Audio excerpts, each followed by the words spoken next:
What I wish someone would have told me is that you're going to have good days and you're going to have bad days.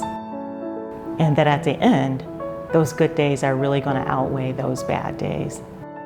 People aren't just living with cancer or surviving from cancer, they're thriving after they've had a cancer diagnosis. A lot of patients call it their new normal, and it's important for them to be active in their health care. Being a cancer survivor today means that I'm here to tell my story. And if I could get one person to say, hey, I'll go get a colonoscopy, or I'll get checked out, or I'll take a fit test, I felt that I had passed the torch. I was doing the right thing.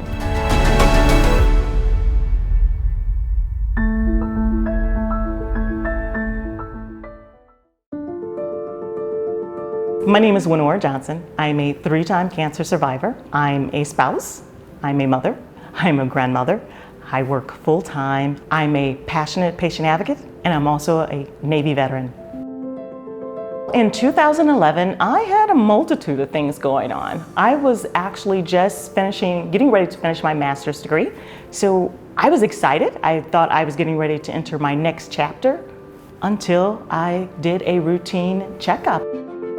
Primary care physician at that time asked me to just take a fit test. And I thought, why should I take a fit test? For those who don't know what a fit test is, it involves taking a small swab of your fecal matter to be sent out. I didn't think it was really important because everything else health-wise was good. And after doing it, that's when I got a call back from my doctor letting me know that something wasn't quite right. It was a little abnormal.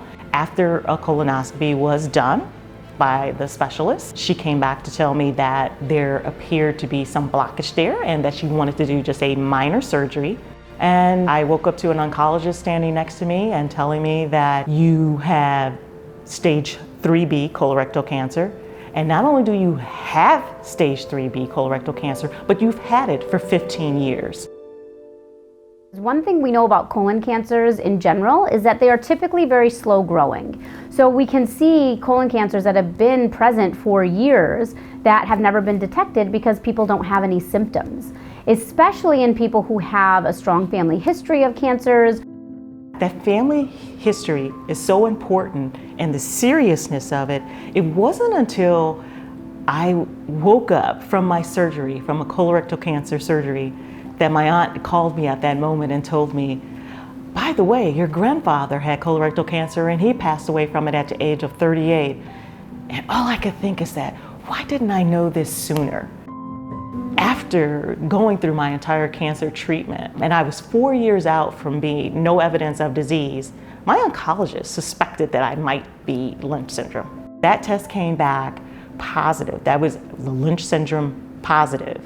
And that there would be initial cancers in my future, that I had a 60 to 80% chance of getting endometrial cancer, and the power was now in my hand to do something about it.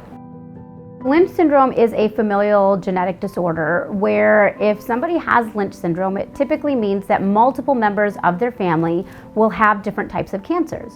Fear of recurrence is pervasive in cancer survivors, which is why we take the approach that we do in survivorship to help to monitor for a cancer recurrence and to screen for any type of new cancer. So if someone finds out that they carry a genetic mutation that predisposes them to an elevated risk for cancer, then their family is empowered to also do genetic testing so that they can also take preventive actions.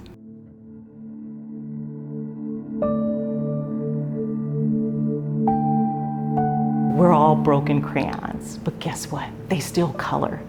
So you still have life, and you want to take an opportunity to take care of you. I have the support that I need from my family, from my husband, from my friends, and from those I've met along this path and journey, and that keeps me whole. I love the fact that survivorship is now a part of our daily dialogue when it comes to many of our cancer patients.